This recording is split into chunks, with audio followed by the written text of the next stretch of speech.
Have you ever watched a father block his own daughter from entering a church at her grandmother's funeral?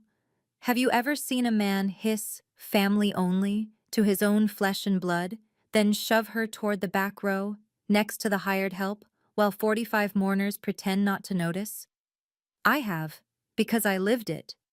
What that man didn't know was that inside the casket lay a woman who had documented everything, every visit he skipped, every phone call he never made, every birthday he forgot.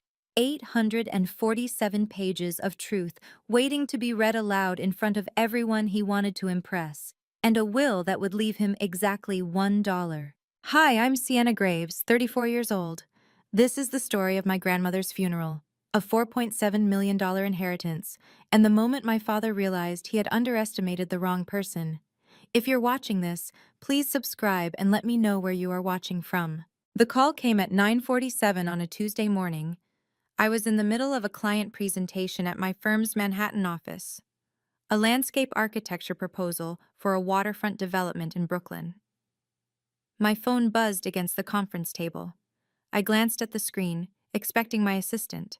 Instead, I saw a name I hadn't expected: Carmen Rodriguez. Carmen was my grandmother's caregiver. She never called during work hours. I excused myself and stepped into the hallway. "Miss Sienna?" Her voice cracked before she finished my name. "I'm so sorry. Mrs. Eleanor, she passed this morning. At 6:15. The hallway tilted. I pressed my palm against the wall. "She went peacefully," Carmen continued, her accent thickening with emotion. "In her sleep. I found her when I came to give her morning tea. I couldn't speak, couldn't breathe. My grandmother, the only person in my family who had ever truly seen me, was gone." "I called you first," Carmen said quietly, "because she asked me to. She made me promise." Something in her words caught me. "First? Before my father?" A pause. Too long. "Your father arrived at 8 o'clock to sign papers." I did the math. My father had known for almost 2 hours. He'd driven to her house, handled paperwork, and never once thought to call me. I learned my grandmother was dead from her caregiver. Not from my father, not from my stepmother, from the woman who changed her bed sheets and made her tea. "Thank you, Carmen," I managed. "Thank you for calling." I ended the presentation early. My client asked if everything was all right. I said, "My grandmother just passed." I didn't say, "And my father didn't bother to tell me." Some truths are too heavy for strangers. That evening, I sat on my apartment floor surrounded by photographs. 3 years ago, Grandma Eleanor had given me an album, her personal collection, spanning decades. "Keep this safe," she'd said, pressing it into my hands. "The truth lives in pictures." I hadn't understood then. I was beginning to now. I counted 47 family photographs from 1998 to 2020.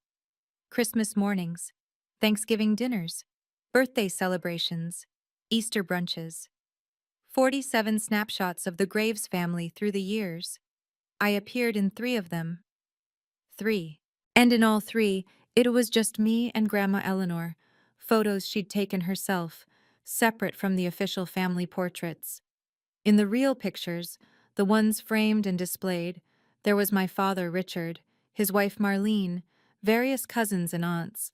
A perfect family unit, smiling for the camera. I was nowhere. A memory surfaced, sharp as broken glass. Christmas 2002. I was 12. Marlene had gathered everyone in front of the tree, arranging them like props in a department store window. "Sienna, sweetie, could you step aside for a moment? I just want to get a family photo." I'd looked at my father, waiting for him to say something. To say, "She is family." He adjusted his tie and smiled for the camera. I flipped to the back of the album. There, tucked between the pages, was a photo I'd almost forgotten. Grandma Eleanor and me, taken in 2021, sitting on her porch swing. On the back, in her elegant cursive, "My real granddaughter, the only one who remembers my birthday." I traced her handwriting with my fingertip. She had seen. All those years of being erased and she had seen everything. I just didn't know yet how much she'd written down. The next morning, I called my father to ask about the funeral arrangements. He answered on the fourth ring, his voice carrying that particular blend of impatience and condescension I'd known my entire life. Sienna, I was going to call you. No, you weren't, I thought.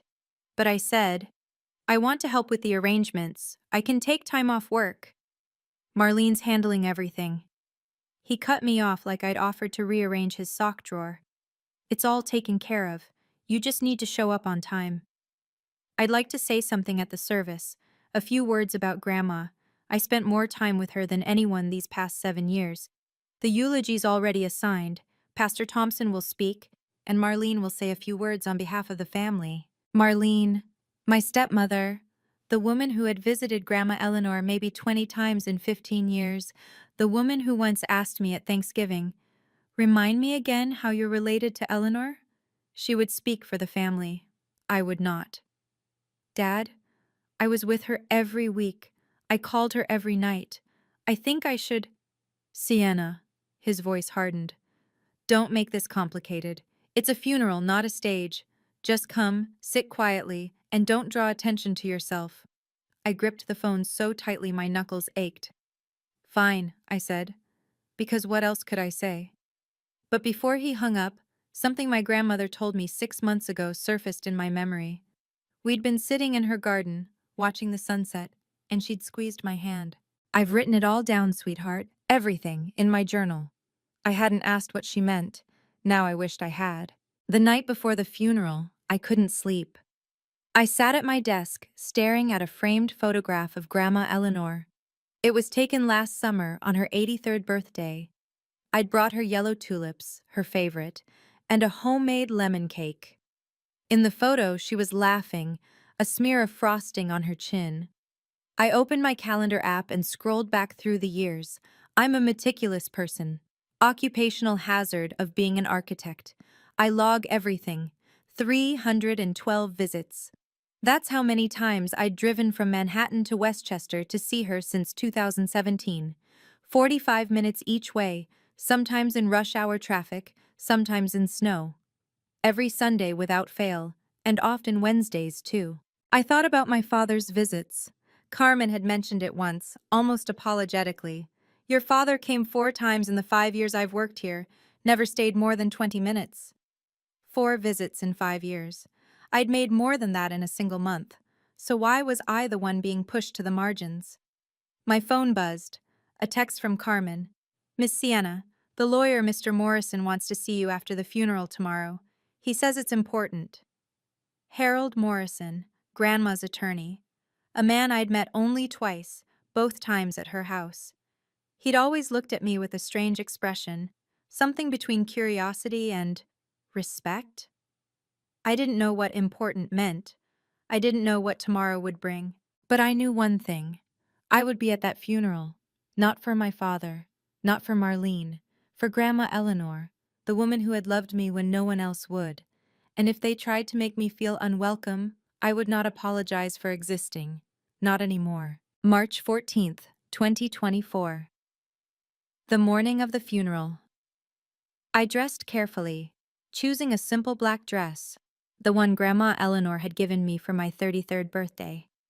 Classic and elegant, she'd said when I opened the box. Like you. Around my neck, I fastened my mother's pearl necklace. It was the only thing I had left of Catherine Graves, who died of cancer when I was 8 years old.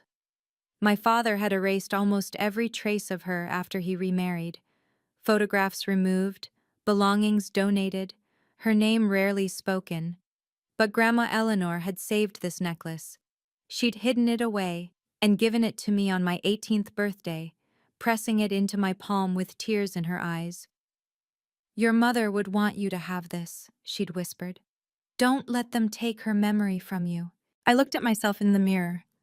The dress, the pearls, the dark circles under my eyes from a sleepless night. Today isn't about you, I told my reflection. Today is about her. I drove 45 minutes to Westchester, the same route I'd taken hundreds of times before. past the strip malls and the subdivisions, through the winding roads lined with bare March trees, until I reached St. Michael's Church. I arrived at 1:45 p.m., 15 minutes early. The parking lot was already filling. I recognized some faces, distant relatives I saw once a decade, old friends of my grandmother's, a few people I didn't know at all. I took a deep breath and stepped out of my car. Whatever happened next, I would face it with dignity. I would say goodbye to the woman who had loved me, and I would not let them see me break. That was the plan anyway. My father stood at the church entrance like a sentry. He wore a charcoal suit, perfectly pressed, his silver hair combed back with precision. He was shaking hands with arriving guests, accepting condolences with a somber nod, the picture of a grieving son. I climbed the stone steps. He saw me coming, and his expression shifted. The practiced sorrow flickered, replaced by something harder. Sienna. He stepped into my path. What are you doing here? It's Grandma's funeral, Dad. He glanced over his shoulder. Aunt Margaret, Grandma Eleanor's younger sister, was watching us from just inside the doorway. He lowered his voice. I didn't think you'd actually come. She was my grandmother. Yes, well. He adjusted his cufflinks, a nervous habit I'd noticed since childhood. The family seating is full. You'll need to sit in the back. I stared at him. I'm her granddaughter. Family only in the front rows. His voice dropped to a hiss, barely audible. You understand. Before I could respond, Marlene appeared at his elbow. She wore a black Chanel suit and an expression of mild surprise, as if she'd discovered an unexpected stain on her carpet. Oh, Sienna, I didn't think you'd make it. Why wouldn't I make it to my own grandmother's funeral? Marlene's smile didn't reach her eyes. Well, you know, you're always so busy with work. She turned to my father. Richard, the Hendersons are asking for you. My father placed a hand on my shoulder, not affectionately but firmly, steering me aside. There's space in the back, he said, near the exit, in case you need to leave early. He walked away before I could answer. Aunt Margaret was still watching. Her expression was unreadable. I walked into the church alone. 45 mourners filled the pews. Soft organ music played. At the front, my grandmother's casket rested beneath a spray of white lilies, her second favorite flower. Yellow tulips were her first, but apparently no one had thought to ask. The front row, my father, Marlene, 3 cousins I barely knew. They sat with their heads bowed, performing grief like actors hitting their marks. I moved toward the second row. My father turned, caught my eye, and shook his head. A small, sharp motion. No. I looked around the church. Every face turned away, suddenly fascinated by their programs or their folded hands. No one would meet my gaze. The back row had 3 occupants.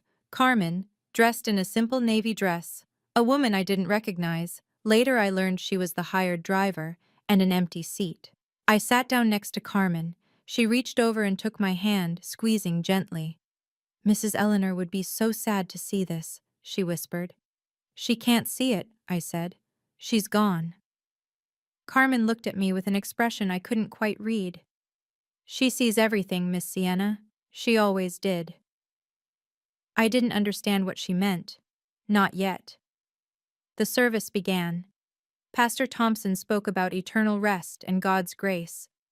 Marlene delivered her eulogy, 5 minutes of generic platitudes about a woman she barely knew. She mentioned family 7 times. She didn't mention me once. Through it all, I sat in the last row, next to the caregiver and the hired driver, watching my father accept handshakes and sympathetic nods. Carmen leaned close again. Mr. Morrison, the lawyer, he told me something. He said today, many people will be surprised. I had no idea what she meant, but I was about to find out. Marlene stood at the podium, dabbing her eyes with a monogrammed handkerchief. Eleanor Graves was an extraordinary woman, she began, her voice trembling with practiced emotion. She loved her family unconditionally. She welcomed me into her home, into her heart, from the very first day I married Richard. I watched her performance with a strange detachment. Every gesture was calculated, the pause for effect, the slight catch in her voice, the way she gripped the podium as if overcome. In her final years, we spent so much time together. She would tell me stories about the old days, about raising Richard, about her dreams for our family's future. A memory surfaced, unbidden. Christmas 2022. I'd asked Grandma Eleanor if Marlene ever called. She'd smiled, but it didn't reach her eyes. That woman has called me twice in 10 years, sweetheart. Both times to ask about the house paperwork. Now Marlene was weeping openly, accepting tissues from my father, painting herself as the devoted daughter-in-law. Eleanor will live forever in our hearts, in the hearts of her family. She stepped down from the podium to scattered applause. My father embraced her. Cousins nodded approvingly. Carmen's hand tightened on mine. I noticed Aunt Margaret wasn't clapping. She sat rigid in her pew, watching Marlene with an expression cold enough to frost glass. When Marlene passed her row, Margaret didn't offer condolences. She didn't even look up. Something was happening beneath the surface of this funeral.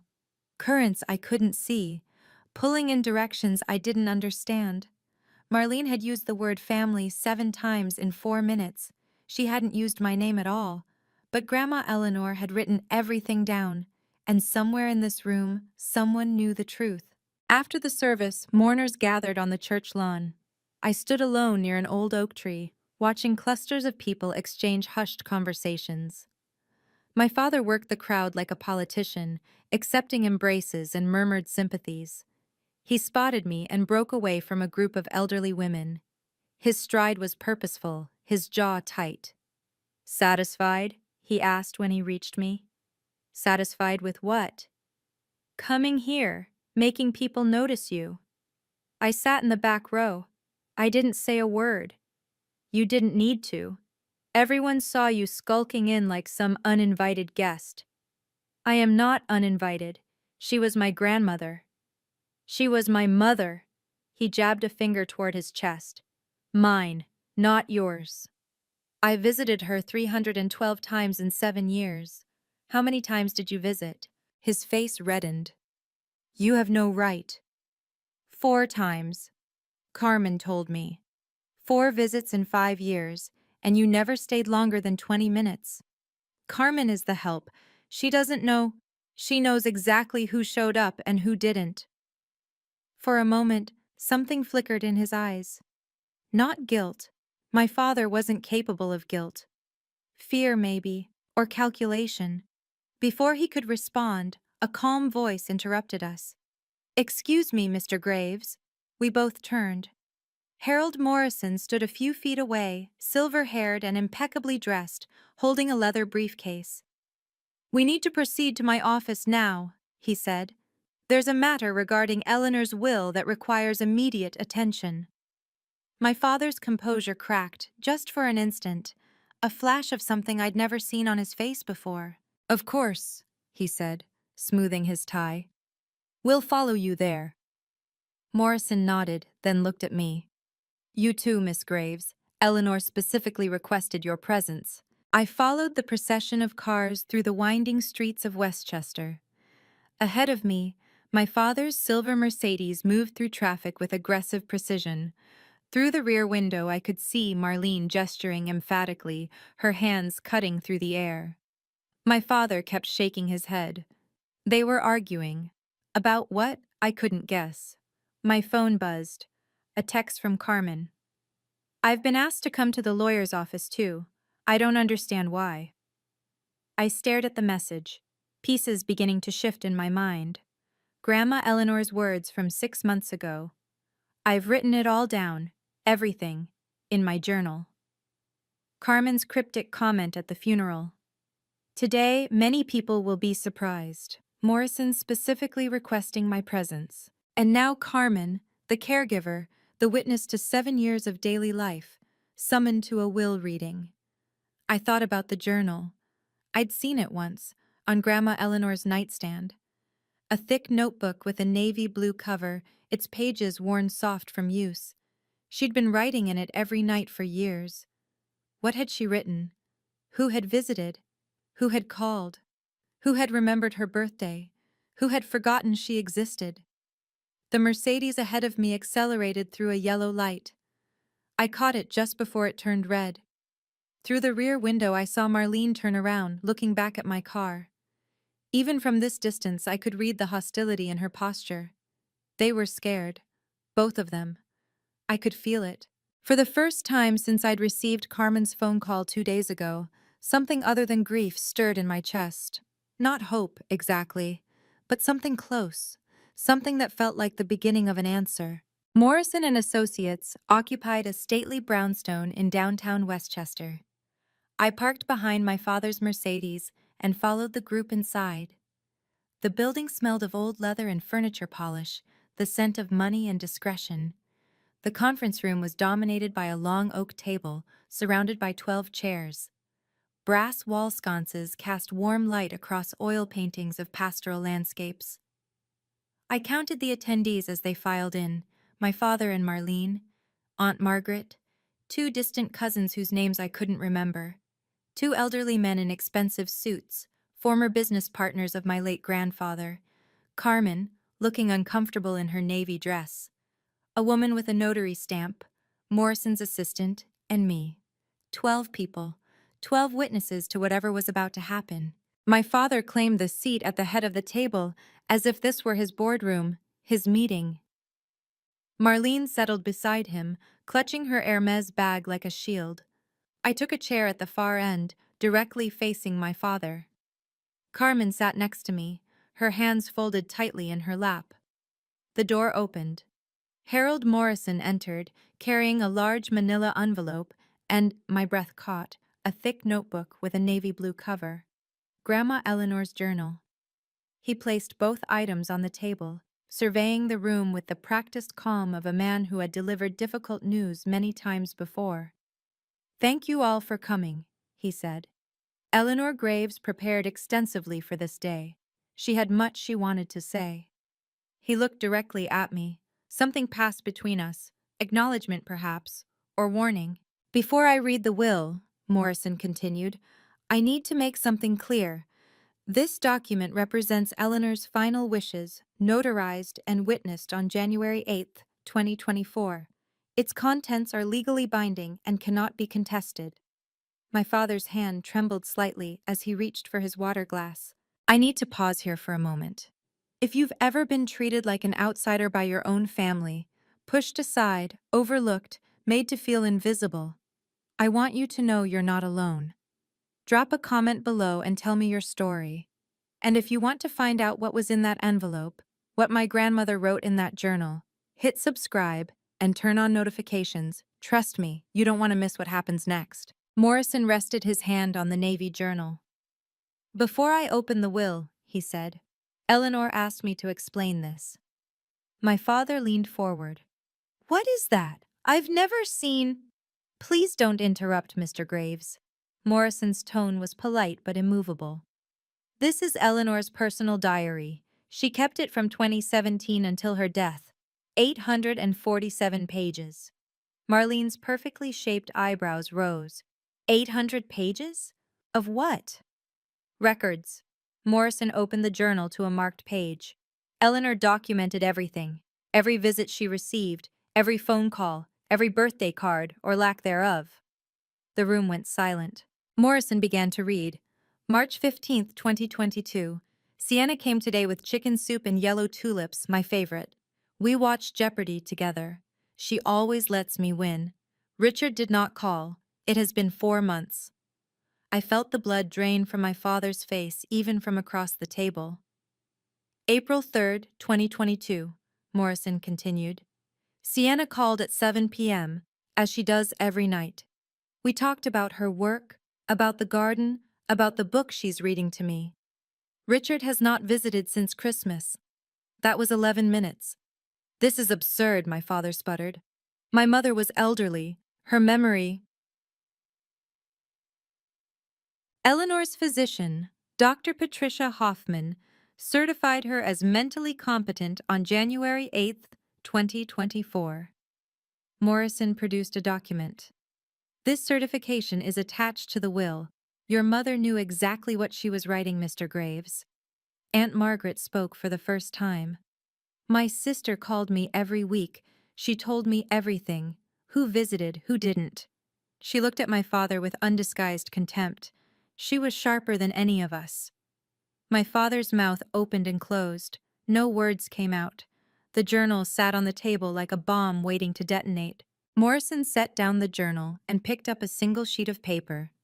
Eleanor compiled these figures herself, he said. She asked me to read them aloud before opening the will. My father gripped the armrests of his chair.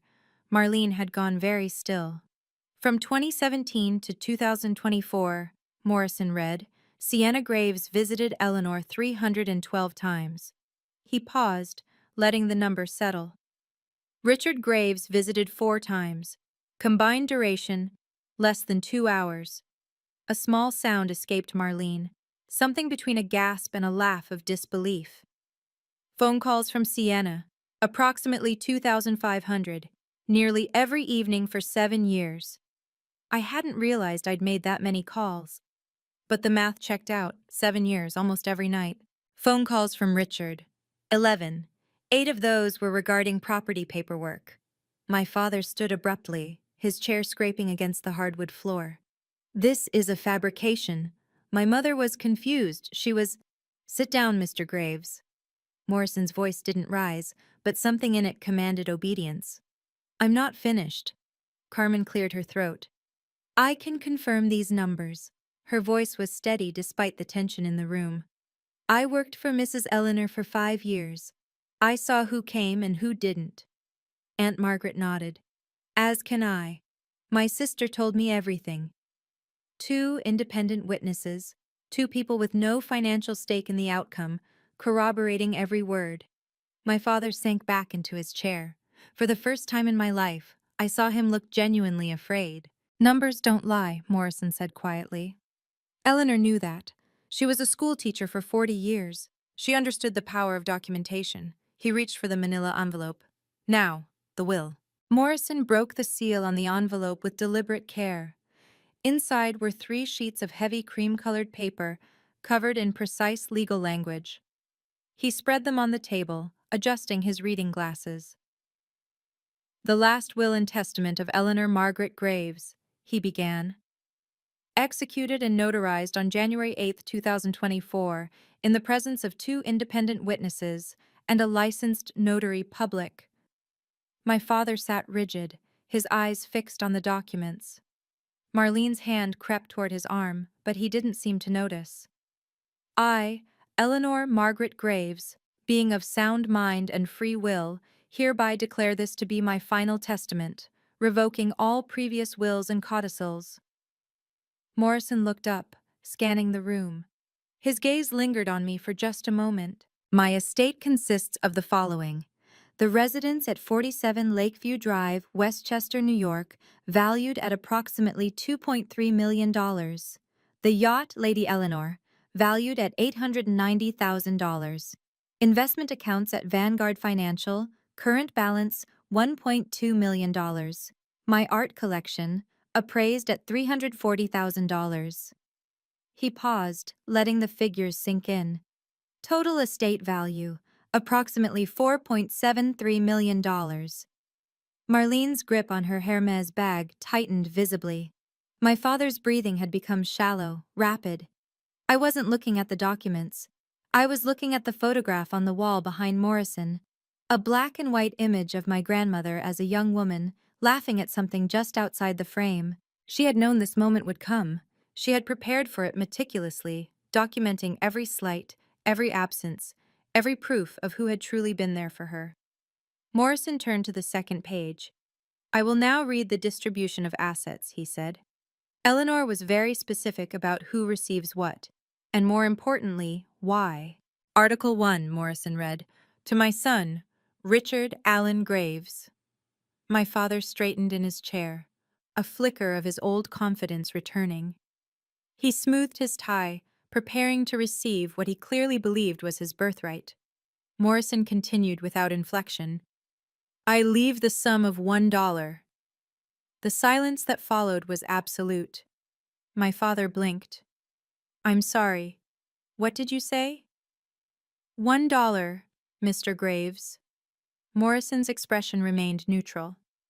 Eleanor included an explanation, which I am required to read.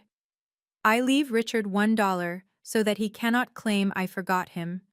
I did not forget. I remember very clearly the 7 years he abandoned me. This is... My father's voice cracked. This is insane. She wasn't in her right mind. The mental competency certification is attached, as I mentioned. Morrison produced another document, signed by Dr. Patricia Hoffman on January 8, 2024. Your mother was evaluated specifically for this purpose. Marlene grabbed my father's arm. Richard, do something. I'll sue, he snarled. I'll contest this in court. On what grounds? Morrison asked calmly. The will is properly executed, witnessed, and notarized according to New York state law. Your mother's mental capacity is documented by a licensed physician. You have no legal standing to challenge these provisions. But I'm her son, her only child. Yes, Morrison agreed. And she left you exactly what she intended to leave you. I watched my father's face cycle through shock, rage, and something I'd never seen there before: humiliation. The man who had spent his life projecting success and status was being stripped bare in front of everyone he'd wanted to impress. Aunt Margaret hadn't moved, hadn't spoken, but a small, grim smile played at the corners of her mouth. My father didn't sit down. His face had turned a mottled crimson, veins pulsing at his temples. This is a conspiracy, he hissed. Someone manipulated her. Someone... His eyes landed on me. You. I met his gaze steadily. I didn't know anything about this. Liar! He slammed his palm on the table. You visited her constantly. You poisoned her against me. I visited her because I loved her. Love? He laughed, a harsh, ugly sound. You wanted her money. That's all you ever wanted. I didn't know she had money. I never asked. Richard, Marlene tugged at his sleeve. Everyone is watching. He shook her off. I don't care who's watching. This is my inheritance, my birthright. Aunt Margaret rose to her feet. At 72, she was a small woman, but her presence filled the room. Richard, she said quietly, when was the last time you called your mother? Not about the house, not about paperwork, just to ask if she was okay. I don't have to answer to you.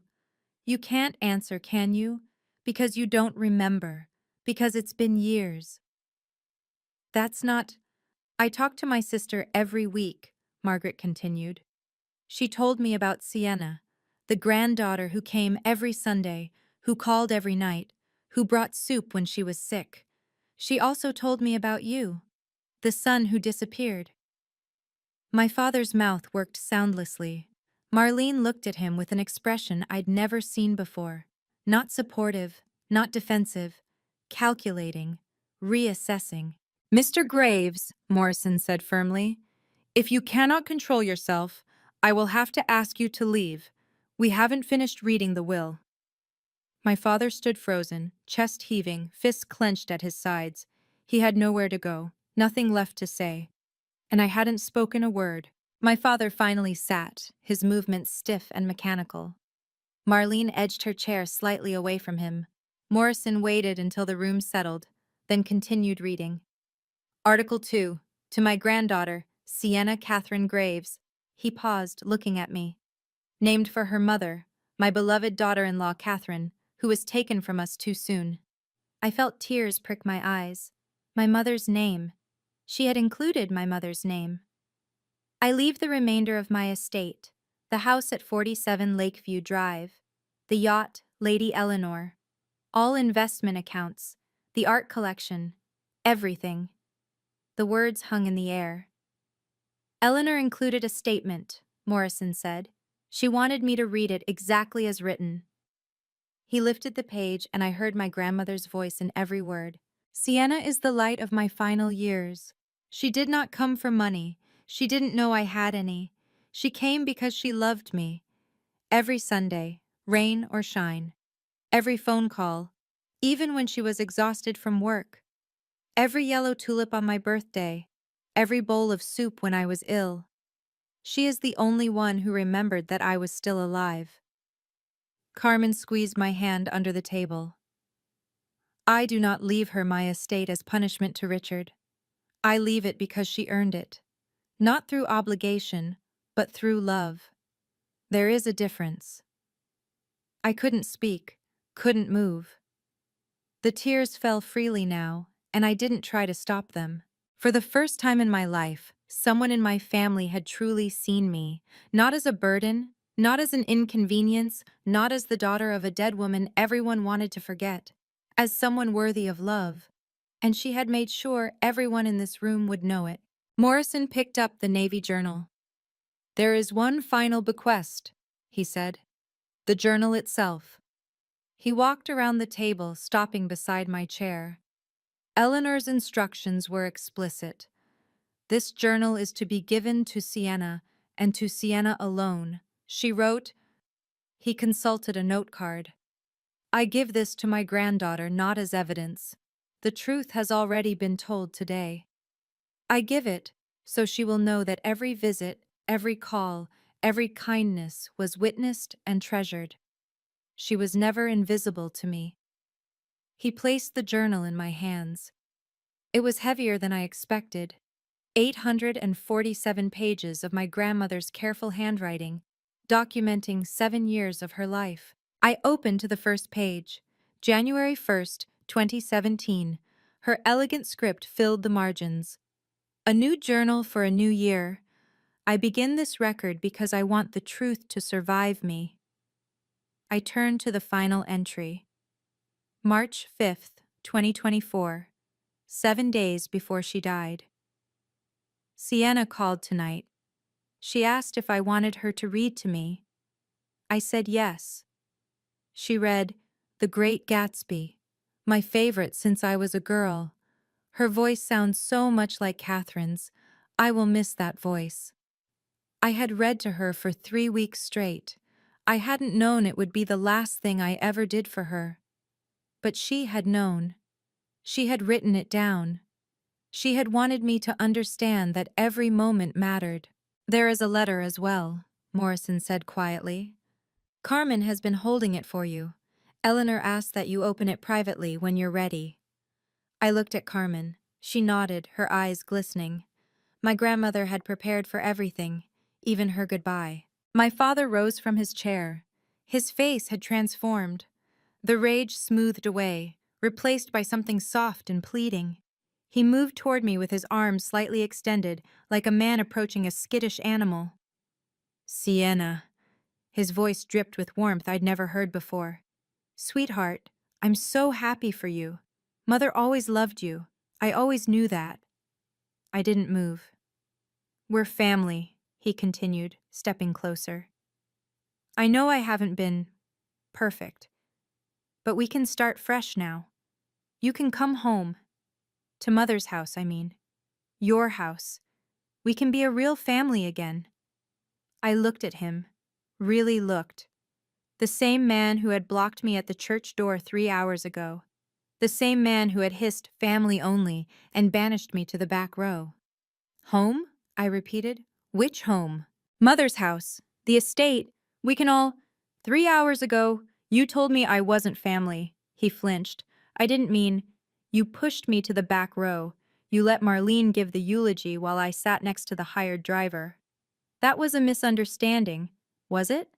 I stood, still holding the journal. 26 years, Dad. 26 years of being erased from photographs, excluded from holidays, treated like an embarrassment. Sienna, please. You had 26 years to be my father. You chose not to be. His mask slipped, just for a second. Beneath the manufactured tenderness, I saw the calculation, the desperate arithmetic of a man who had just lost $4.7 million and was scrambling to recover it. "We can work this out," he said, reaching for me. "Let me—" He moved to embrace me. I stepped back. Don't. My father's arms hung suspended in empty air. Don't touch me, I said. Sienna, I'm your father. You're the man who fathered me. That's biology. It doesn't make you my father. The room had gone completely still. 12 people watching, barely breathing. You had 26 years to be a father, I continued, my voice steady. You chose to erase me instead. You removed my mother's photographs from the house. You stopped inviting me to holidays. You let your wife treat me like a stranger at family gatherings. Marlene never... You did nothing. For 26 years, you did nothing. And now, because Grandma left me her estate, suddenly you want to start fresh? He opened his mouth, but I wasn't finished. I don't hate you, I said. Hate takes energy I don't want to waste on you. I'm just... done. You can't mean that. I can. And I do. I turned to Morrison. What paperwork do I need to sign? Morrison nodded, a flicker of something like respect in his eyes. We can complete the documentation now, if you prefer. I prefer. I walked past my father without looking back. He grabbed my arm. Sienna, wait. I turned, looked at his hand on my sleeve, then at his face. Let go of me. Something in my voice, the absolute calm of it perhaps, made him release his grip. Don't call me, I said.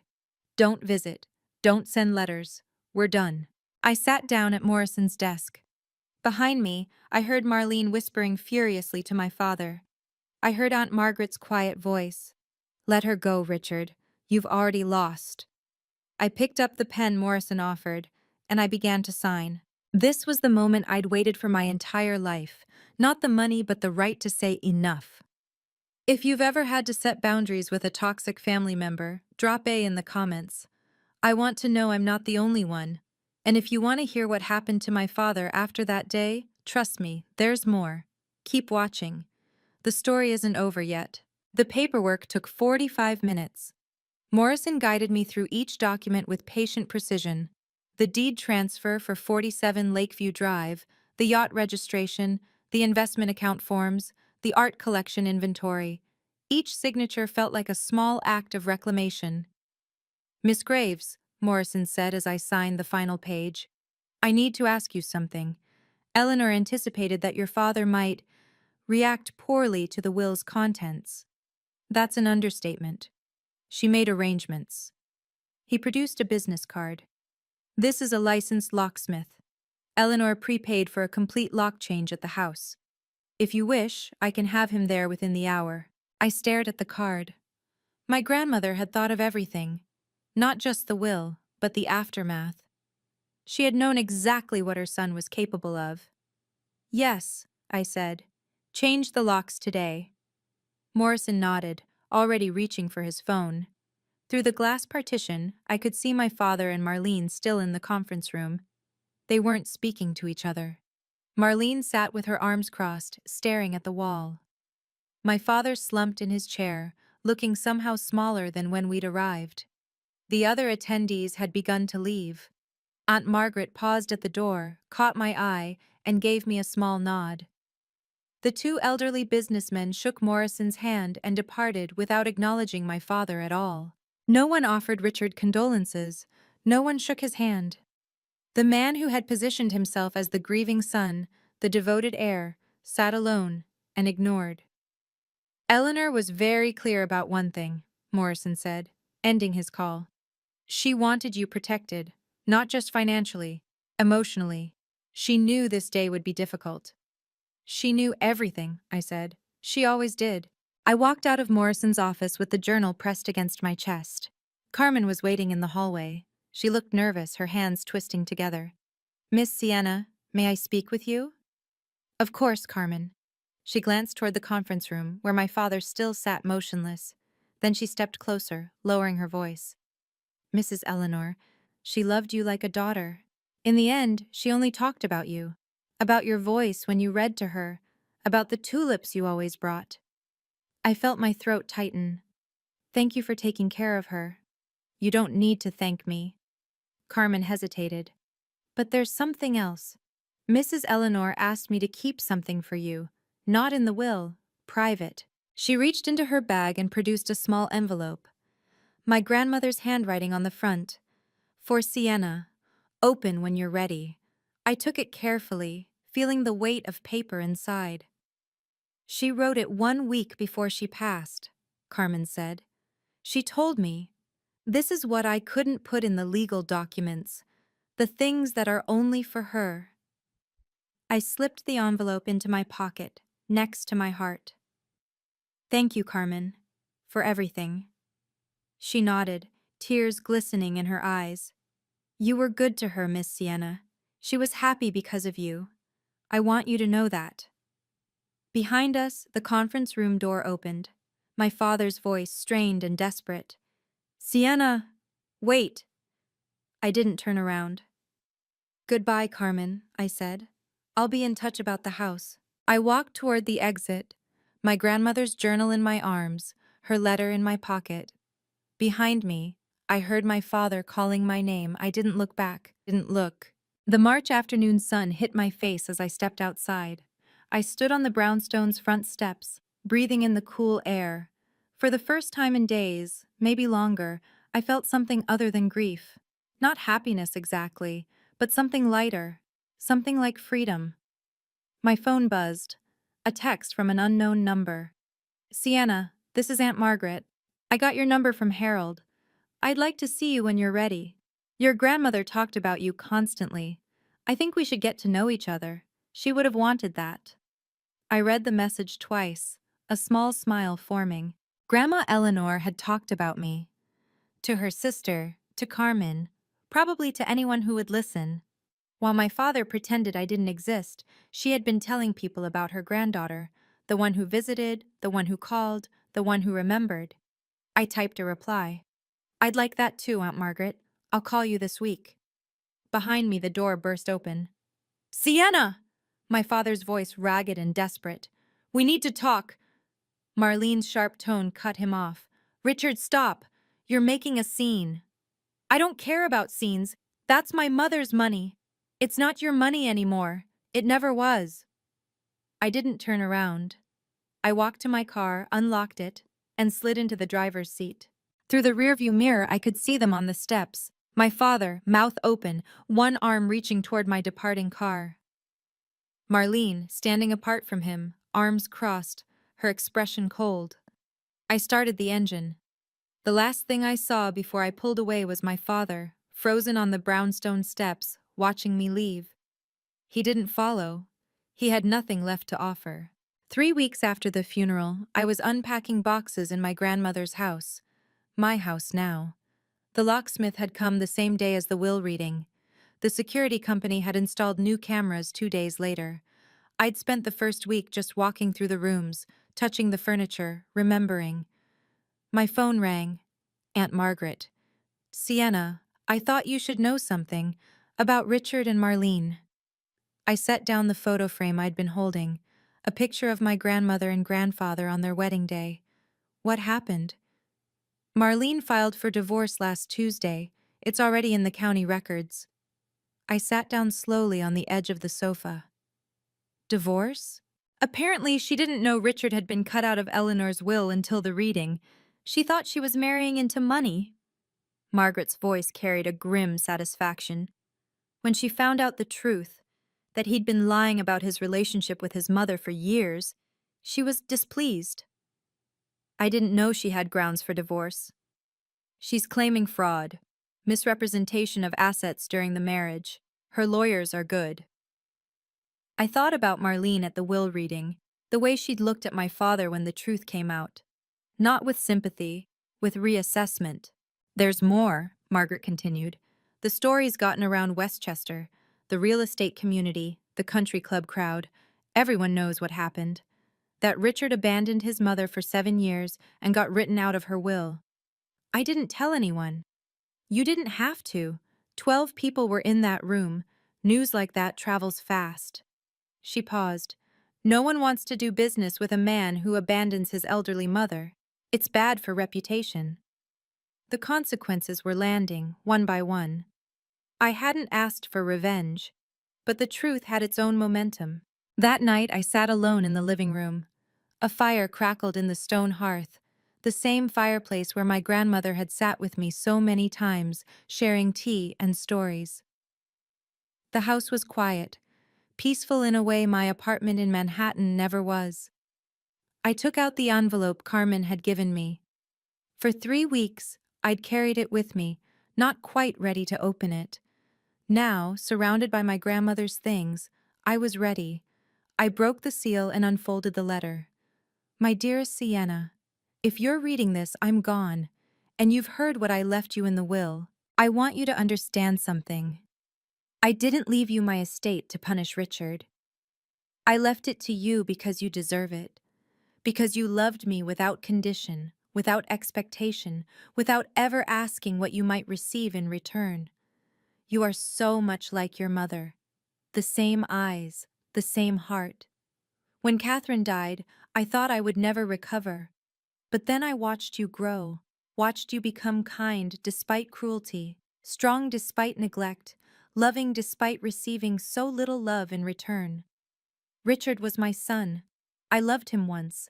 But love doesn't excuse abandonment. It doesn't erase 7 years of silence, of empty promises, of choosing comfort over duty. You chose differently. Every Sunday visit, every phone call, every yellow tulip, you chose me, and I chose you. Don't waste your energy on guilt. Don't let Richard make you feel you've taken something that wasn't yours. You earned this, not through obligation, but through love. Live well, my darling girl. That's the best way to honor my memory. All my love, forever, Grandma Eleanor. I pressed the letter to my chest and wept. For the first time since she died, I let myself truly grieve. 1 month after the funeral, my father called. I was at my desk in Manhattan reviewing blueprints for a new project. His number appeared on my screen. I hadn't blocked it yet, though I'd considered it. Something made me answer. Sienna. His voice sounded different, tired, hollow. Can we talk? You have 2 minutes. A long exhale. I'm sorry. I know I've made mistakes. I know I wasn't the father I should have been. I waited. Marlene left me. The divorce is going to take everything. My reputation is destroyed. No one in Westchester will work with me anymore. His voice cracked. I have no one, Sienna. You're all I have left. I'm not yours to have. Please, I'll change. I'll do better. Just give me a chance. You had 26 years of chances. You spent them erasing me from your life. I was wrong. I admit it. But I'm your father. You're the man who blocked me from my grandmother's funeral, who made me sit in the back row with the hired help, who let your wife give the eulogy while I wasn't allowed to speak. Silence. You're not calling because you're sorry, I said. You're calling because you're alone, because Marlene left and your friends disappeared and you have no one else to turn to. That's not, it is, and I understand, but I'm not your backup plan. I'm not your last resort. Sienna, please, don't call again. I ended the call. Then I blocked his number. I sat for a long moment, staring at my phone. I didn't feel triumphant. I didn't feel vindicated. I just felt finished. 26 years of waiting for a father who would never come. It was time to stop waiting. The following weekend, I drove to Connecticut. Aunt Margaret lived in a small colonial house surrounded by gardens and yellow tulips, dozens of them, bright against the spring soil. Eleanor's favorite, Margaret said, following my gaze as she opened the door. I plant them every year, for her. She embraced me, a real embrace, warm and unhesitating. It felt foreign after so many years of family members who barely acknowledged my existence. We sat in her kitchen, drinking tea from china cups that had belonged to my grandmother's mother. The afternoon light slanted through lace curtains. Eleanor talked about you constantly, Margaret said. Every phone call, every visit, she told me everything. Sienna brought soup today. Sienna read to me last night. Sienna remembered my birthday when no one else did. I didn't know she told you. She told everyone who would listen. Margaret smiled, but her eyes were sad. She was so proud of you, of the woman you'd become, despite everything. Despite Richard, you mean? Despite all of it, your mother's death, the way you were treated afterward, the erasure. She reached across the table and took my hand. You didn't deserve any of that, Sienna. None of it was your fault. I'd waited 34 years to hear those words from a family member. Eleanor saved something else for you, Margaret said. Something she didn't put in the will. She left the room and returned with a small wooden box. Inside, photographs. Dozens of them. My mother and grandmother together. My mother holding me as a baby. My mother on her wedding day, radiant and young. Eleanor kept these hidden, Margaret said. She knew Richard would have destroyed them. She wanted you to have them someday. My mother's face smiled up at me from 30 years ago. I finally had her back. 3 months after the funeral, I sat across from Harold Morrison in his office. I've been thinking about what to do with the estate, I said. I want to create something lasting, something that would make Grandma Eleanor proud. Morrison leaned back in his chair, a slight smile on his face. What did you have in mind? A scholarship fund, the Eleanor Graves Memorial Scholarship.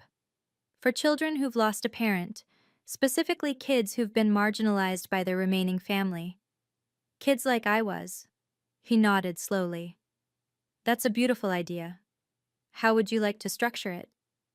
The investment accounts generate approximately $60,000 annually in returns. I want all of that to go towards scholarships, full tuition for students who qualify. Morrison made notes on his legal pad. We can establish a foundation, tax-exempt status, proper governance. Eleanor would have approved. There's more, I leaned forward. The house, I'm keeping it, but I want to open it up on weekends for charity events. Local organizations, fundraisers, community gatherings. Grandma Eleanor loved having people in her home. The house shouldn't sit empty. You've thought this through. I've had 3 months to think. I paused. She didn't leave me money so I could hoard it. She left it because she trusted me to do something meaningful with it. Morrison set down his pen. You know, Miss Graves, I've been practicing estate law for 40 years. I've seen inheritances tear families apart, turn decent people into monsters. He looked at me with something like respect. This is the first time I've seen someone receive a fortune and immediately ask how to give it away. I'm not giving it away, I said. I'm turning it into a legacy. There's a difference. He smiled. Eleanor chose well. One Saturday afternoon, I took the Lady Eleanor out on Long Island Sound. The yacht was 42 feet of polished mahogany and gleaming brass, maintained with obvious love. My grandmother had named it after herself, a small vanity she'd permitted herself after decades of putting everyone else first. I stood at the helm, watching the Connecticut shoreline recede. The wind caught my hair, carrying the salt smell of open water. A memory surfaced. I was 10 years old, standing on this same deck. My grandmother had let me steer while she pointed out landmarks along the coast. The ocean doesn't judge anyone, sweetheart, she'd said. It just listens. I'd been too young to understand what she meant. Now at 34, I finally did. I cut the engine and let the yacht drift. From my bag, I took a single yellow tulip, purchased that morning from a florist in Westchester. I held it over the water. For you, Grandma Eleanor, and for Mom. I let it fall. The tulip floated on the gentle waves, drifting slowly away until it was just a spot of gold against the blue. I watched until I couldn't see it anymore. Then I went below deck and retrieved the journal from my bag. I opened to a random page. July 12th, 2019. Sienna took me sailing today. She said, Grandma, I love you. I said, I know. But I didn't tell her that every time she says those words, my heart grows a little warmer. She had known. Every visit, every call, every small kindness. She had written it all down because she wanted me to understand that none of it was invisible. None of it was wasted. I closed the journal and watched the sun set over the water. 6 months after the funeral, I hosted my first dinner party at the house. The dining room glowed with candlelight. Around the table sat Aunt Margaret, Carmen, two colleagues from my firm, and David, a fellow architect I'd met on a waterfront project 3 months earlier. We'd been dating for 6 weeks. He was kind, thoughtful, and completely unimpressed by the estate I'd inherited. When I told him the story, he'd simply said, "Your grandmother sounds like she was an amazing woman." No calculation, no angle, just genuine response. Margaret raised her glass. To Sienna, and to Eleanor, who saw what the rest of us missed. Everyone drank. The room filled with warmth and laughter, sounds this house hadn't heard in years. After dinner, David helped me clear the dishes. We stood side by side at the kitchen sink, the same sink where my grandmother had washed countless meals. "This is a beautiful home," he said. "It was my grandmother's. Now it's mine. You seem peaceful here." I considered the word peaceful. 6 months ago, I'd been sitting in the back row of a funeral, invisible to my own family. Now I stood in a kitchen full of people who had chosen to be here, not because of obligation or inheritance, but because they wanted to know me. "I am peaceful," I said, "for the first time in a long time." He smiled and handed me a plate to dry. Through the window, I could see the garden, dormant now in the autumn chill, but I'd already planned what I would plant in spring. Yellow tulips, of course, rows of them, bright against the dark soil. A legacy of color, a promise kept. This was my family now, not the one I was born into, but the one I'd built. I stand at the window of my grandmother's house, looking out at the lake. It's been 6 months since the funeral, 6 months since I sat in the back row, invisible. 6 months since the will was read and everything changed. My grandmother left me $4.7 million. But the most valuable thing she gave me wasn't money. It was the truth, documented in 847 pages of her own handwriting. The truth that I was seen, that I was loved, that I mattered. My father hasn't called since I blocked his number. I heard through Aunt Margaret that he moved to Florida, living alone in a rented apartment. Whether he's found remorse or simply run out of people to blame, I don't know. And honestly, I don't care anymore. For 26 years, I waited for him to see me, to acknowledge me, to love me the way a father should love a daughter. I'm done waiting. Here's what I've learned. You can't force someone to love you, but you can choose who gets access to your life. You can set boundaries without guilt. You can walk away from people who hurt you, even if they share your blood. Family isn't just about genetics. It's about who shows up, who calls, who remembers your birthday, who brings soup when you're sick. My grandmother taught me that, and I will spend the rest of my life honoring her lesson. If you've ever been overlooked by your family, made to feel invisible, unworthy, less than, I want you to know, you are not alone, and you deserve better. Thank you for staying until the end of my story. If this resonated with you, please subscribe and share your own experience in the comments. I read every single one. Until next time, thank you for being here through this entire journey. If you've ever had to set boundaries with toxic family members, I want to hear your story. Drop a comment below. Your experiences matter, and you're not alone in this. If you want more stories like this one, hit subscribe and turn on notifications. There are more videos linked in the description. I'll see you in the next story. Take care of yourselves.